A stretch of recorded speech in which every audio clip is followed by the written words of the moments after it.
of From Fields to Flights. My name's Kimmy and I have with me Navraj. And today we're here with a guest that we are really excited to talk to, whose journey we have not much idea about, but we're really excited to learn more of. So Navraj, Paji, welcome. Thank you so much for being here. Your controls. So my name is Navraj Singh. I'm 29. I'm from Derby. So yeah, I've been with a major European airline for the last 8 years, based out of East Midlands and also Leeds Bradford Airport. Also a typewriting instructor as well, teaching on the Boeing 737. Nice. Might be your instructor soon. I know he might. I hope he is actually. Give us some tips. I hope. Amazing. Good. Lovely. So you've been doing that for 8 years. Yeah. In terms of like how you got into aviation, when did it, become a reality and not just a dream for you? So I think I was interested in like planes my whole life, like every kid is sort of thing. But when it came to deciding like what I want to do as a career, I think I was 13 years old when I decided. We're all 13. Yeah. I was 13 too. Really? Yeah. Yeah. Seriously. Right. Yeah, it was just at school, when they ask, what you want to be. So it was quite easy, just came to me naturally. I want to do something in aviation. And easiest one was become a pilot. Easiest one. Yeah, that's good. Yeah. The first thing that came to my head. Okay. Nice. Did you do anything else like beforehand, like any like experience or anything like that, or was it just before that age? No. But as soon as I decided, I was like researching in depth what I can do, what the path is to get to the flight deck. Yeah. And at that age, there's not much you can do. So first thing I came across was the Air Cadets. I'd never really heard or seen them before, and then I ended up joining them when I was 13, and that was the best experience of my life. At the same time, I started my flying lessons when I was 14 at East Midlands. You started with Don Air. Yeah. So yeah, I started with them when I was 14. I got first solo at 16. I got the PPL at 18. Wow. that's the perfect age for them? Yeah. Wow. Just worked out really well. And then I joined the flight school at 18. And got my first job when I was still 20. Okay, nice. Amazing. Yeah. Amazing. Yeah. And that's pretty much it. Then now I'm here. Where did you do your training? So flight PPL was done at East Midlands. Yeah. Flight training was done with a school called CTC Aviation. Have you heard of them? Yeah, they've turned into L3, I think now. Yeah. And they sent me down I did 6 months for the ground school in Coventry, and then the flight and training was done in New Zealand. Oh, wow. Yeah, okay. So I was out there for 8 months. Nice. What was it like training in New Zealand? It was good. It was a really good experience in general because it was like the first time living on my own in another country. So yeah, it was like I had my own place, and then we were going to a flight school. It was like like 20 aircraft lined up. You go out, take your aircraft up, fuel it up, park it back up every day. So it's a good, fun experience. And then we had a lot of time off in between, so there's a lot of exploring as well in between. Yeah, so overall it was really good. I made a lot of friends out there. Would you say New Zealand's a nice place to live? Yeah, definitely. It's very chilled out and like lots of space, lots of good scenery. Yeah, I think you can get from coast to coast in like 1 hour. It's quite thin. Yeah, we was exploring everywhere.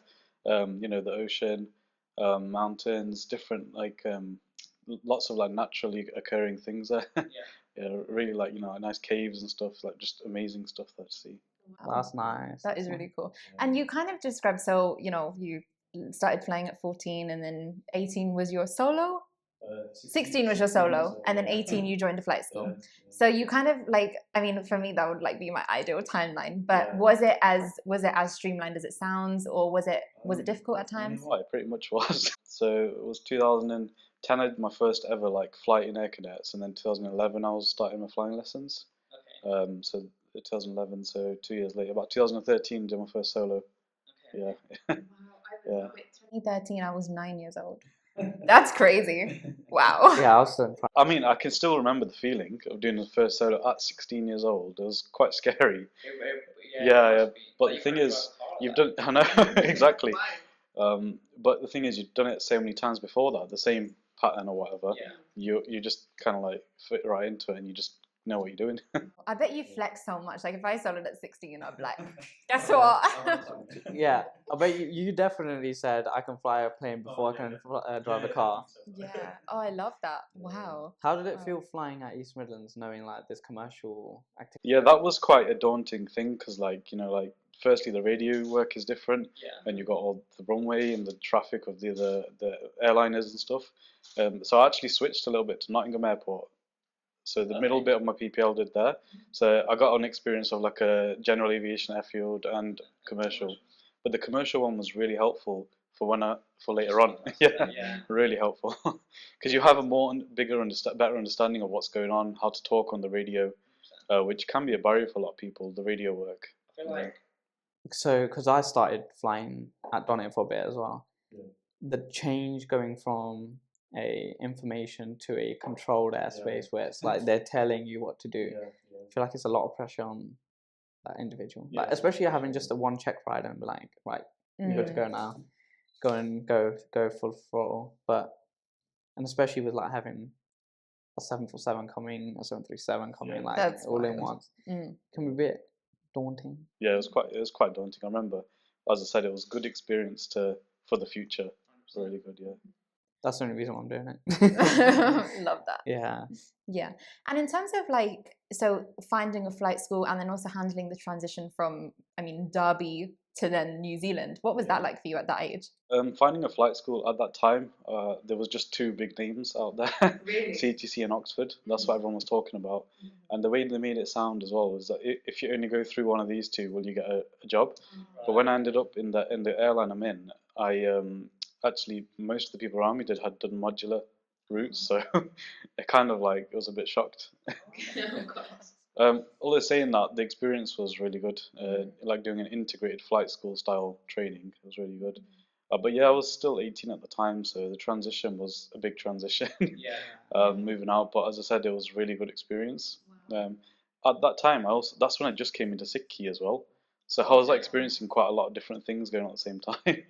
But it was actually good for that because where I went to first ground school in Coventry, I got new Sangat there first, and then I had Sangat in New Zealand, who I've still got friends to this day that I'm very close to. Yeah. So wherever I went, I just made new friends because I was coming onto this path as well. Yeah. That's good. I love that because I think a lot of people nowadays, like especially young guys, they might think that following Sikhi and like committing to it actually makes them less kind of like sociable in a way and like ostracizes them. But the fact that you actually found more community with that, that's good. Yeah, that's really good. It was a bit worrying. Obviously the look, tying of the star, how's it going to work with the headset, oxygen mask, stuff like that. But I just somehow not had any barriers. Like it just keeps working out by itself. So how does it work with the headset? It's easy. Basically, most headsets come with like a padded bit at the top, like usually clips off, and it fits perfectly overhead. Yeah. I used the Bose A20 and I've used the A30, the newer one. Both work fine. And during the initial training, I got given that standard Davidson, David Clark. Yeah. That one as well. The padding just came off and it fit perfectly. So. So that all worked out fine, and then the next thing was the oxygen mask. So the one in the aircraft that we fly is a type of mask where it's a goggle and mask all in one, and the way it clamps to your head is like a compressed gas. So when you press it, it expands like to this big. You put it over your head, over the back of the star or head, and then when you let go, it just compresses the gas to the shape of whatever. Yeah. So it works for without the star and with the star. Yeah. So it's made Yeah. where I don't know if they made it like that, but it seems to work fine. I mean, it's doing the job. Yeah. In terms of, so on the topic of your dastar, like have you ever had like any sort of reaction? It could be positive or negative, but from passengers or colleagues or employers, what's their reaction? Luckily, I've only had positive reaction, to be honest. So colleagues generally they ask questions, and most are like quite supportive and like are quite impressed that like we're doing the job with our look because it's quite a bold thing to do. Coming in with this sort of look. From passengers, I always get funny stares. It's a mix, to be honest. Some people, if they know who we are, they'll give you respect. There was this one time I was doing the walk around in Poland, and this woman just came up to me and gave her baby. She made me hold the baby while she was putting the pram away. Like she trusted me that well. I don't know if it's because of the way I looked or maybe because of the uniform. I'm not sure. Yeah, things like that. But yeah, some passengers get funny stares from, but they probably just don't know who we are, why we look this way. Yeah. Have you ever felt nervous about, like, I mean, even like maybe when you were starting out, did you ever feel like, oh, this might make me different? Yeah, definitely when I started out, because when I started tying the star and kept my case, is when I joined the flight school. So it was like, it was kind of worked out in a way that I was meeting new people with a new look, so they'd never seen me before either. So if you're going through the transition where you already know people, it may be a little bit like daunting or scary for you, but it seemed to happen at the time when I was starting the flight school, meeting new people, so they already got used to the look straight away. I did feel like, I, I don't know why I felt like a sort of disadvantage sometimes, like because you look different, people might see you different, but eventually it just fizzled away, and like to be honest, most people don't see you that way, so it seemed to be all right. Very positive experience so far. That's amazing. I think that's so important, especially to like younger Punjabi, men who have a dastar and think, okay, is there someone who looks like me out there? And you're living proof that Even there is. women. Yeah. Yeah, I think I only know of one girl who wears the star. She's in America. It's the only one I've seen so far. I don't think I've not heard of anyone in the UK. No, not yet. Now there will be. But I have seen a few aspiring pilots. I met one in the Derby careers there. I met one. She was a young. I think she was 17, and she wore the star, and she wanted to be a pilot. So hopefully, there's going to be more representation, and they feel like they can. Yeah, 100%. definitely. So it's amazing. Saying that, like, did you have any negative or positive impacts of wearing the star when it came to interviews for airlines? Nothing at all, to be honest. No, didn't even ask about like grooming and things like that. They didn't even ask. So either they had prior knowledge or they just being respectful or what. But yeah, seemed to. No one looked down on it. No one. Wow. See, that's what we want. Just my experience though. Like I've had nothing negative so far. Yeah. Positive. It's good. It's very motivating. Yeah, but the way the world's going is very inclusive of all different religions, people, especially aviation. You meet different people all the time, everywhere. It was about a year ago, I think, flew to Portugal, and I met another Singh as a ground worker in Portugal on the ground. So yeah, we connected straight away. I was on the walk around, we took pictures, selfies, and then that's it, and then left again. Such a nice community. I feel like the Punjabi aviation community is very warm. Everyone, because I think maybe we're so small, we're all just rooting for each other. We're all trying to uplift each other. So it's so nice. It is really nice. In terms of like when you were done your training, then you said training was generally quite good. How was it coming out of training and then finding a job? Again, another like step into another world, and it's quite scary again. I think I had to do 2 interviews. On the second one, I got a job, so it seemed to work out well again. Very smooth for you, hasn't it? I'm jealous. I know. Truly. I'm sat here scratching my head like, what am I doing wrong now? We were born too late. We were born in the wrong generation. Yeah. What were we doing at 9 years old? Playing with Play-Doh, and we could have been. We should have been flying. We could have been flying. Yeah. So were they 2 interviews with the same airline or 2 separate airlines? No, separate airlines.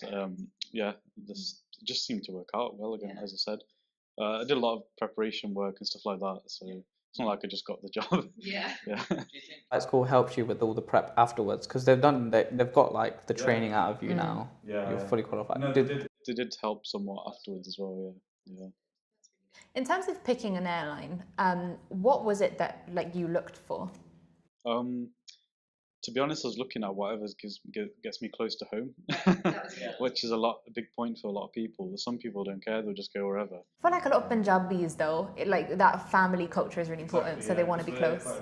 Staying at home with family or want to, then that's probably the main motivation for me choosing the airline I chose. But yeah, that was the main thing. And the other thing is, I did have my favorite aircraft is the 737, so I did want to go for an operator that flies 737 particularly. Just because I like the hands-on flying and stuff. Yeah. Love that. Yeah. Amazing. We'll leave the Airbus people to the side. You can. And in terms of, so you spoke about like wanting to be close to home. So that is very much like a Punjabi value, I think. A lot of us want that. Especially like in aviation, I think our parents help us a lot. So we kind of want to give back. We don't just want to say, okay, bye now. What other Punjabi cultural values do you think like really helped you in your journey, if any?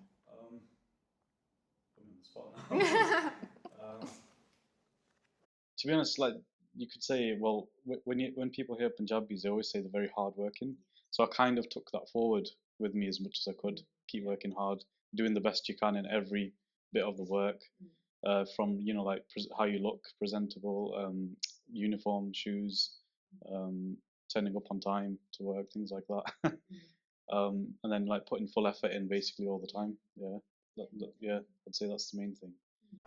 Going back to your training days, what would you say was the hardest part for you in the whole flight training phase? I would say like the thing is you expose you guys know straight away to like multitasking.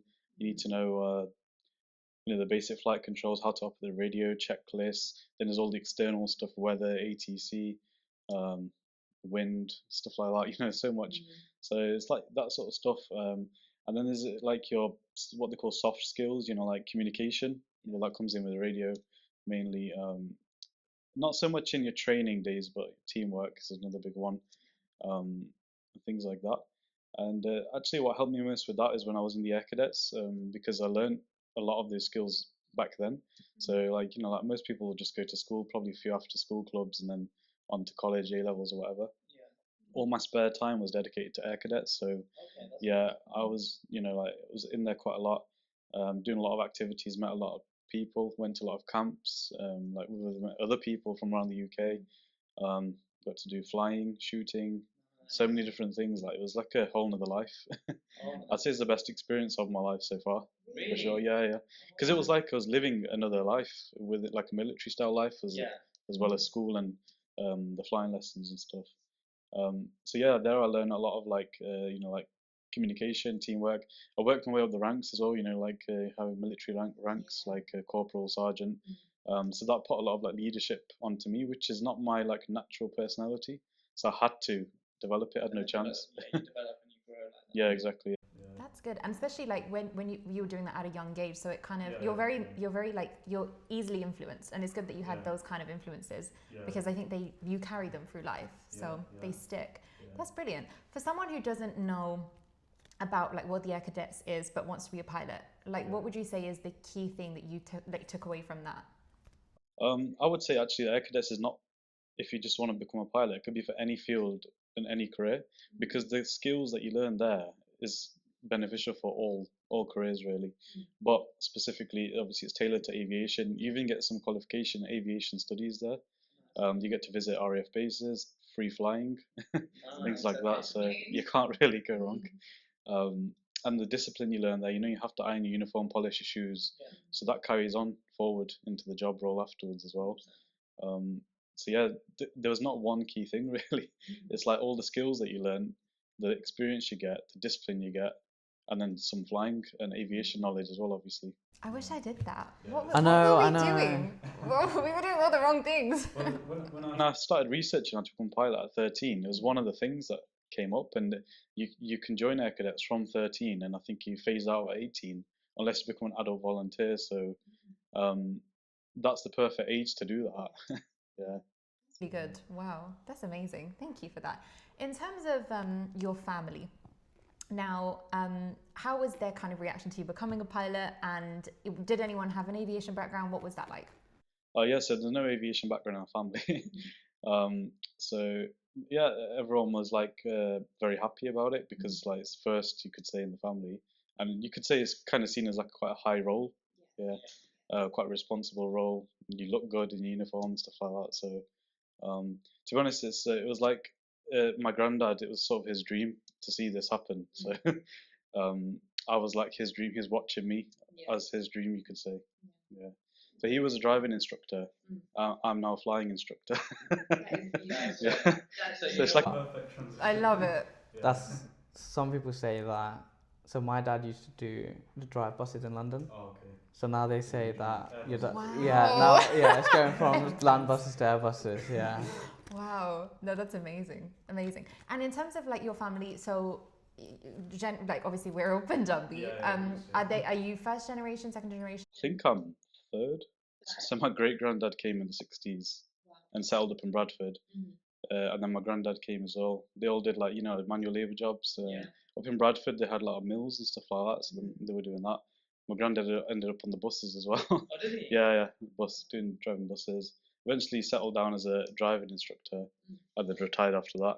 And then after that, his aim in life was just get me to around. That is amazing. Wow. It's incredible. I mean, we always talk about it, how just a few generations ago, our like, you know, families are doing such different things, and now here you are flying planes, which is incredible. So it's literally from field to flights. My great granddad was a farmer, and then my granddad used to live on the farm with him as well. So, you know, literally from field to flights. You really are like you're such an inspiration. Like, you really do embody everything that a Punjabi pilot should be. You know, your journey and where you are, what you're doing now. You're also now doing seva to a degree, which is also a value that we keep very, you know, you're teaching other people. So, and that's a big part of our culture, isn't it? That's kind of the way I see it. That's why I decided to become an instructor, because like all the experience, and I had the chance, to give back. Yeah. And it's really fun seeing, it's really fun and enjoyable seeing like new pilots, you know, like come into it with fresh eyes, ready to learn, and then, you know, seeing them making mistakes, but learning from them and growing and getting better. Yeah. That's incredible. So when you became an instructor, I mean, a lot of pilots say that they have imposter syndrome. So they kind of like, oh, you know, am I really good enough? For you to then like be flying a plane, but then also saying, okay, now I'm going to teach other people. Do you ever have any, because it's a very human thing, do you ever like have self-doubt? Yeah, definitely had self-doubt. Yeah. To be honest, I don't know how you guys feel, but I had it all the way from the start to now. I think everyone does, because you're flying a big machine with responsibility, all those lives in your hands. It's a huge Yeah. Aspects like some people might be talking about their landing, some people might be talking about takeoffs, like they're good at that, and then it's like you're listening to them like, what if I'm not good at it? Or like I'm struggling on this. Yeah. I think it's quite a natural thing to feel, but the only way you get around it is just try your best, keep building on experience. That's the only way, I think, really. And just sort of have to build confidence in yourself that you can do it, and then you will eventually do it. You're gonna think, what was I thinking all those years ago? Same happened at each step of the journey. So like first getting hands on a plane, flying it, then the first solo, then getting a license and being able to just fly an airplane by yourself. That was quite a big thing.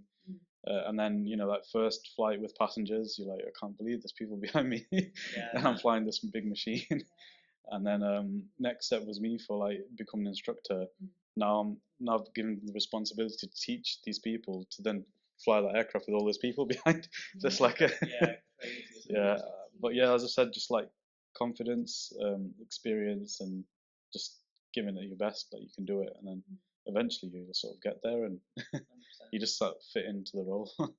That's amazing. And in terms of, so you kind of mentioned like a couple of milestones. What was your proudest moment?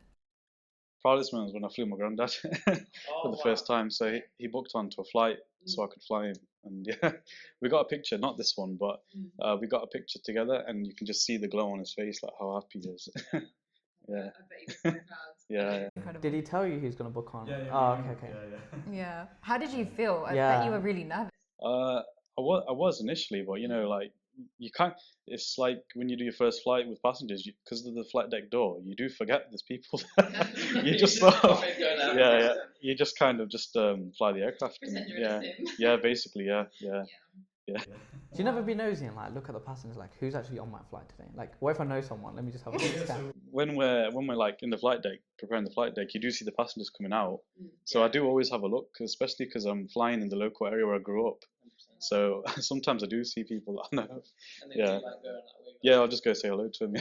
Once my cousin flew on my flight, but he didn't know that I was flying it. When the captain did the welcome PA mention my name, then he just rang me from the back. He was like, "Are you doing this flight?" And I'm like, "Yeah." And he's like, "I'm sat in the back." He didn't believe the captain.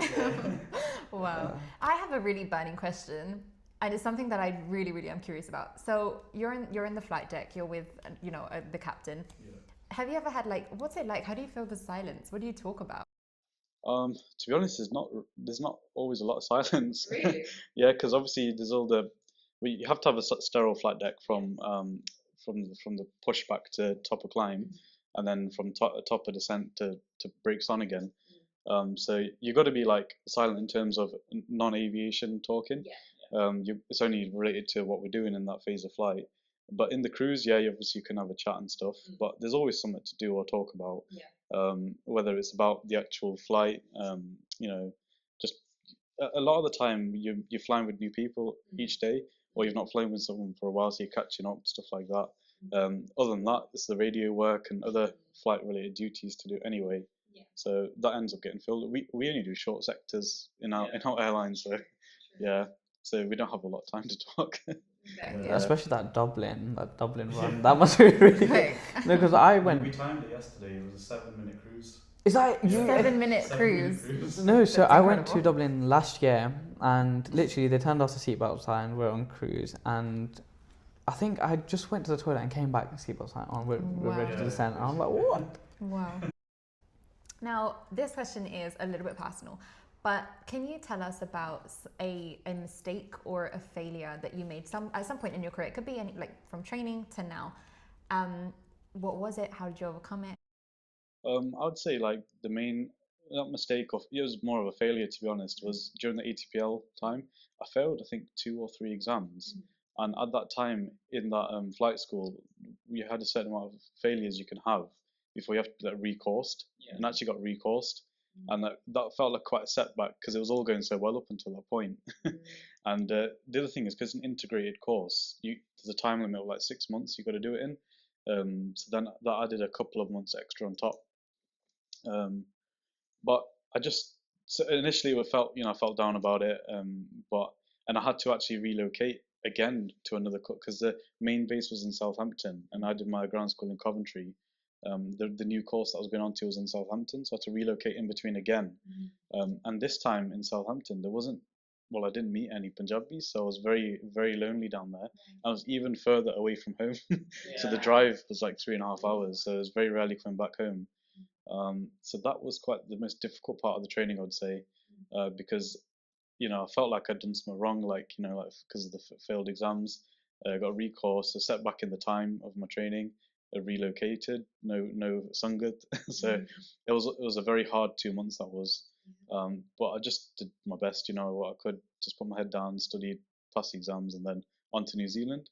But it actually turned into a positive thing because I made a couple of friends on the new course that are now best friends with still. So yeah, worked out well. It's nice to see. It's nice to see, like, because right now we see pilots and we're like they have such an aura, such a charm, but they are also human. We all make mistakes and we all have failures. So it's nice to kind of humanize that. So thank you for sharing that. Do you think when you had to recourse on that bit, do you think that really kicked you down, and did it have self-doubt? Yeah, exactly. All those things kicked in. Yeah. So then you just put yourself like. Yeah, I had no choice because I was on my own in a new place, new people again, and I knew it was for a short amount of time. I had no choice really. I was just like stuck in a room. Just yeah. And in terms of like, so you're an airline pilot, very seasoned, quite senior. So what's your work-life balance like? I would say it's very good. Yeah. So in our company, we work 5 days and have 4 days off. We have a fixed roster, so I can already see for the rest of the year what days I'm off. And then when we take annual leave, you take the 5 days off and you have 4 days off either side, so you get like 13 off at the time. Yeah, and we've got 4 blocks to use of that a year, so you can imagine there's a lot of time off as well. Yeah, so like, and then the other thing is we swap from earlies to lates each week. So when I know I'm on earlies, I know I've got the evenings free, and when I'm on evenings, I know I've got the mornings free. So you just kind of like work around it, sort of thing. It does sometimes get in the way, because as I said, it's a 5-4, so it's a 9-day week. It's not a 7-day week like everyone else. So I will be working on weekends, bank holidays, times where other people are off. Sometimes in the evening when we got something going on at home, can't do anything about it really. I feel like in the aviation industry itself, like weekends don't exist. Yes, it's not completely true. Like I do end up having a few weekends off. I'm off today actually. It's Sunday. Yeah, that's very true. But like I was flying last night, just that Dublin and back. I had the whole day at home, so So it's quite nice. it can be, yeah. But I've also heard opposite as well, where people are working a lot more hours, and definitely at times when they don't want to be. But it is what it is, part of the job. So you have to like sort of accept it and just have a positive attitude really towards it. 100%. And in terms of, so you're a pilot. Obviously, we aren't working in the airlines yet. You are. Even for people watching who aren't in the industry yet, is it? So we have like this vision of what it's going to be like, expectation versus reality. So is it what you expected? Not really, no. Oh, in what way? Yeah. I can't describe it really. Like, I don't know. I think one of the things is the amount of time, the days that you're flying and the days off. That was a bit of a change to the system, you could say. And the other thing is, like, most people think that you're going to be spending a lot of time off in the countries that you visit. That's one thing. So in our company, we don't do night stops, planned night stops. We come straight back home. So there's no like enjoying your time off there sort of thing. It's like you're just going to work, fly the aircraft there, bring it back and done sort of thing. I know there are some companies that do night stops, and even them sometimes they don't have a lot of time. But then I do have some friends that where they do go, they do have like 24 hours, sometimes 36 hours. So they do get to explore that country or wherever they go. So yeah, I think it's really dependent on the airline you go for, what kind of experience you're going to have. Each one's different. Yeah. So what drew you to commercial airline rather than private or cargo? I don't know actually. I never thought about it, but it's kind of like something that I wanted to do since I was a kid. Like, Scare people at the back. I don't know. Maybe just like when you go on holiday and you see the planes and you see the pilots at the front, and you know how like you look up to them sort of thing. Yeah. Like like Walking through the airport. yeah. So it's good. I don't know. I think that just stuck with me since that time, and I've never thought about doing anything else really. Yeah. Amazing. Amazing. So thank you for answering those questions. We're now going to change the vibe a little bit. So we're going to start off easy and we're just going to ask you a very simple question. Can you bust an aviation myth for us?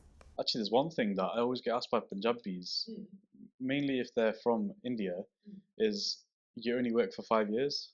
Have you heard of that one? No, that's one. Yeah, so they always ask me, oh, you only work for 5 years and you're retired. Oh my god, yeah, 5 years? limited service time. Oh, is it? Okay. Yeah, so like people say that you only fly to a certain age and then the rest you're just retired. You retire at early age. Yeah. Because my great bibi, she used to ask me that all the time as well. Imagine all that training and money for 5 years. Yeah, but I'll be like, no, I've got like 40 years to go. Yeah, but what is it? What is it? So I think it might be linked to the military in India. yeah. Maybe something like that. Amazing. Thank you for that. Okay, Navraj. Right, we're going on to, so it's going to be a this or that. Okay. So you have to choose one. Some of them you'll be heavily judged on. Yeah, for sure. All right, you ready? First one, Airbus or Boeing? Boeing. Yeah, see, that was so quick as well. Everyone says Boeing. It's a real aircraft. Yeah. There we go, hands-on flying. And that's coming from an airline pilot. I've never really flown Airbus, so I don't know. I can't say. I've heard they've got a lot of leg room and they got the lap tray and stuff, but I don't know. I'd rather be flying a proper aircraft. All right, long haul or short haul? Again, I've only done short haul, but I do have an itch to do a bit of long haul. I want to fly something bigger, so potentially in the future.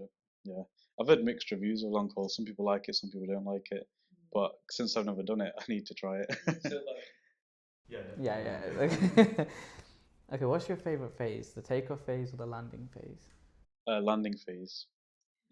Yeah. I can tell you why if you like. Go for it. Yeah, so takeoff finishes very fast. In our company, we put the autopilot on at 1,000 feet above ground level, so straight away autopilot's on. After that, it's sort of just doing the same thing. We're just managing the autopilot. But for landing, it starts from top of descent, or even before that, when you set up and brief for the landing. And the intriguing bit about it is actually the planning for the descent, because in the perfect world, we want to start the descent from the top, idle thrust, touchdown all the way, idle thrust. But that never happens because ATC level you off, vector you. Some of the arrivals have level by or beyond, things like that. So it never works out. So, and the other thing is you can get shortcuts from ATC. So you have a planned arrival, and then you can end up getting a shortcut, and then that can mess you up. Or runway changes. This is why landing's more exciting, because there's a lot more to think about. It keeps you on your toes, and you got to keep thinking ahead. What's coming up? How much distance have I got? Worst case scenario. Then there's the bit of the actual landing when you disconnect and you feel in the aircraft again. And so it's a lot more exciting than the takeoff. It's so engaging, isn't it? Yeah. Going on to my next question now. Autopilot or hand flying? Obviously hand flying. But the thing is, I couldn't do hand flying all the way because you know, you're gonna have to constantly monitor everything basically. Everything, Yeah, yeah. And I don't know how they used to do it back in the day, because they used to just do it hand flying all the way. Yeah, imagine Yeah. imagine doing a 10-hour flight, That's hand crazy. flying. There was one time we took off and we were going down to Canaries, and 1,000 feet, we went for the autopilot, didn't go in. We have two autopilots, so we went for the other one. It went in, and after 3 seconds, kicked out again, and it kept happening. So I had to hand fly it. So hand flew all the way to the top of climb, and then we have a 4-hour flight ahead of us. So we're like, are we going to continue like this, or because it's never happened before? Yeah, let's do it. So then we thought, you know, we would just ask the company, like, because you can actually speak to the company through the radio, and ask them, you know, do you want us to return and change the aircraft or something like that? They actually said, just continue, an engineer will meet you on the other side. Wow. So, You did the whole so what happened was we planned then, all right, we'll take 30-minute shifts each, because you have a pilot flying, pilot monitoring role in the flight deck. So one of you's flying, one is monitoring, doing the radio work, stuff like that. And usually it's one role per sector. But in this case, we were going to swap every 30 minutes to give each other a break. That was the plan, but somehow it worked. After. Was that agreed by you and the captain? Yeah. We had no other choice really. But after 5 minutes, we tried the autopilot and it somehow kicked in again. Oh, okay, so Yeah, it worked. Yeah, in the end. Yeah. But I was getting mentally prepared that I'm going to be doing this flight manually all the way. Yeah. How did it feel, but though, in that 5 minutes? It was fun, to be honest. But as I said, I don't know if we could do it for 4 hours. Was it pretty stable? Yeah. Generally it's stable, but it's just depending on the winds and turbulence and stuff. Yeah. Okay, VFR or IFR? IFR. Do you do much VFR flying at this point? Not really. So technically not, but sometimes we can get. Do you remember traffic service, basic service? So sometimes, You get that. actually, what happens is, you know how I was saying you want that perfect descent? Yeah. Sometimes that crosses underneath the controlled airspace, and the controllers won't give you the descent until you're past the next boundary into the next airspace. So what they do is they'll say, do you want a traffic service so you can go outside of controlled temporarily? Okay. Otherwise, what ends up happening is they have to keep you level and you get high, and you have to bring out the speed brake and try and catch the path again. Yeah. So sometimes they offer like traffic service, Nice. but other places like you go to uncontrolled airports as well, which are accepting commercial traffic, and you're technically IFR, but you sort of doing VFR flying, so you got to keep a lookout and stuff like that, Yeah. which is weird. Yeah, but IFR is so much easier, less work to do, because they're doing all the work for you. Okay, so do you have jar or coffee before flying? Coffee. Only if I need it. Yeah. Day flight or night flight? Actually I like both, to be honest. Yeah. Day flying, you get to see more outside, really. Yeah. That's the advantage of it. Yeah. So day flying then. RNAV or ILS? ILS. Everyone says that. Yeah. Mm-hmm. Pilot monitoring or pilot flying?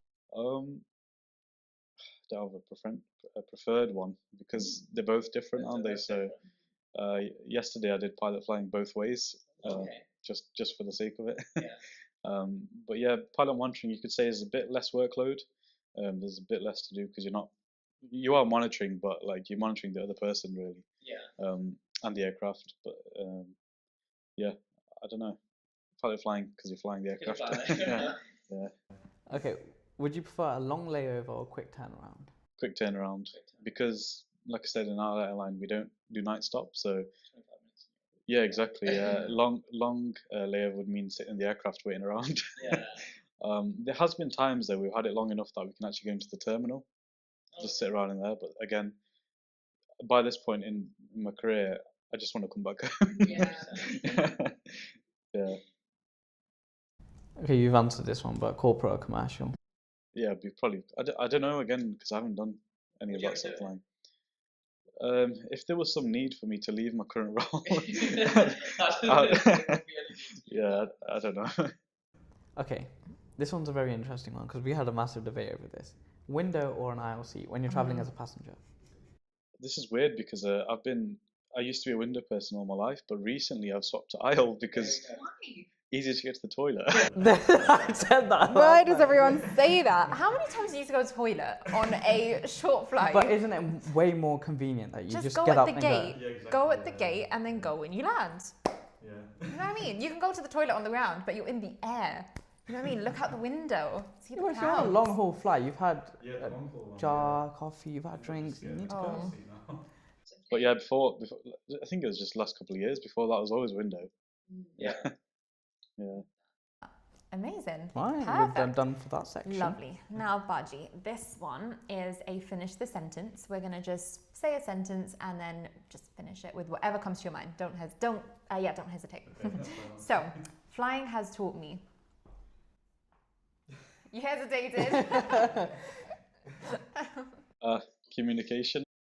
Something passengers would be shocked to know is. I don't know. Maybe don't know if you know that we have an auto land system in the aircraft. You can. Some people don't know. Yeah, they don't know that it can land itself. Tell us about it. Yeah, so it's just used for like when we have like low vis conditions, like very low. Like basically, you only see the runway just before touchdown. And usually the follow-up question is, why don't you use it all the time? Mostly it's just due to keeping up our hand flying skills. Otherwise, we'd never be flying the aircraft really. And the other thing is, it's quite limited, and it's got to be quite precise as well. So certain equipment's got to be working on board, and even the airport, it puts strain on them because like the aircraft waiting to take off can't stop at the runway. They have to stop further back, things like that. And equipment's got to be serviceable. But I think the main thing is just to keep us hand flying really. Yeah. But it's quite precise when it works though. Yeah, really. Is it good? Yeah, You even never with scared the that? even with the crosswind, it does it all. Yeah. Yeah, very smoother than us. Yeah. Okay, Paji, next question. The most Punjabi thing I do at even 30,000 feet is? Whip out a paratha. A paratha. Oh my god, that's a new one. Yeah, I yeah. love that. Because it's so easy to take. If you made the paratha, well, my baby makes some. Just roll it up, put it in foil, and eat the paratha like that. Yeah, in like Yeah, a yeah, paratha. yeah. I love that. It's such an easy snack to take. I love that. The only problem is the smell. Yeah. Do people mind? No, they actually always ask what's that. Smells nice. Do you give them some? Yeah, I always give them some. Yeah. Someone who believed in me before I even believed in myself was? I'd say my granddad, probably. Yeah. Right. One advice you would give to an aspiring pilot? Just get as much experience as you can. So depending on your age, like I said before, between 13 and 18, you can do Air Cadets for 5 years. So at that age, that's like probably the best thing you can do. But any other sort of like outside of school activity, whatever it is, something that gets you building on like life skills, communication, teamwork, leadership, these sort of things. Even first aid, anything like that. But Air Cadets kind of encompasses all of it perfectly, so that worked really well. The other thing is you can have flying lessons from 14 years old. So, if you're not sure, just take a trial flight and then you'll kind of know from there. That's usually what I tell people when they ask. I know this quite a few months back. You were doing like GA like flights. Yeah, I went back into Are GA. you still doing? No, I've stopped it for now.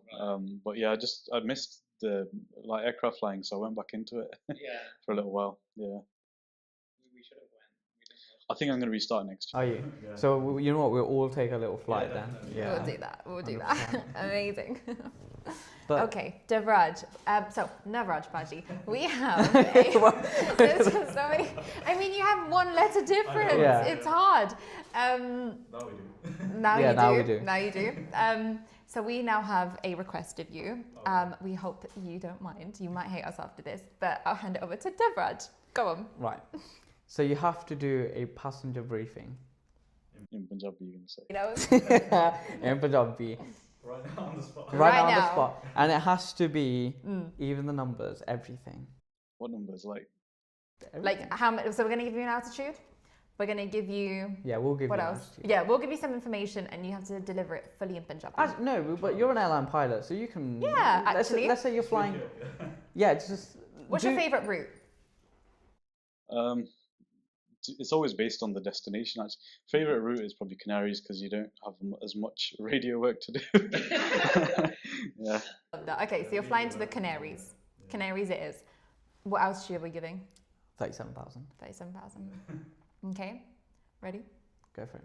The floor is This yours. is like like you're taxiing out, so you're gonna. Yeah. That's your passenger. Oh, the welcome This is your PA. initial Oh, okay, welcome. okay. Mhm. Oh, that's even worse. I don't know how I would say that.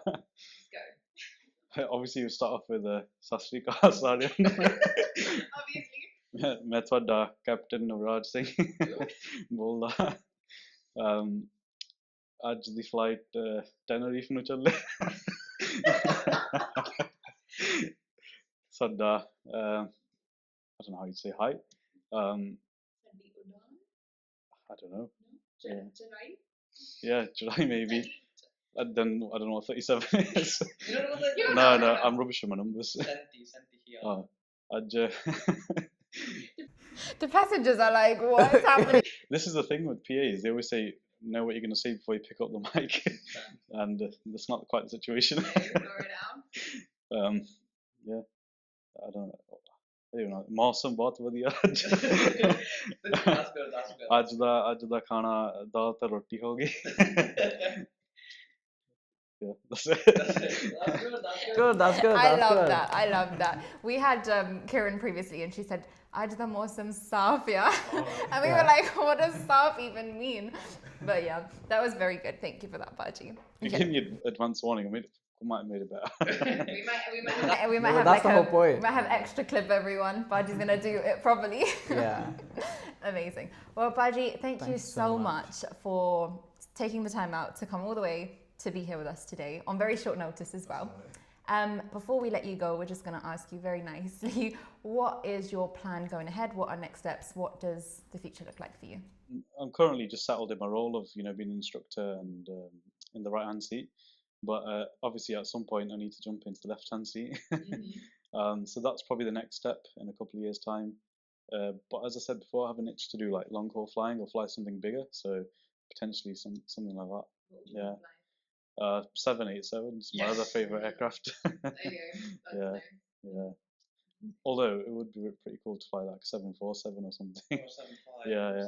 Oh yeah, I don't know about 75 now. Like those DHL planes that take off, it's like Yeah. crazily powered. Wow, amazing. Well, we're really excited for you. Thank you so much again for being here. Do you have any final pieces of advice, any final words? No, as I said before, do as much as you can, get as much experience as you can, meet as many people as you can, especially now that we're expanding and networking more. It should be a lot easier for everyone. Yeah. Well, thank you, Paji, once again. We hope you had a lovely time. And from Fields to Flights, we are rooting for you always. wish And we you the can't wait to best. see where you end up and hopefully soon in the left seat. But everyone, thank you for watching. And we'll be back with another episode from Fields to Flights. Bye-bye.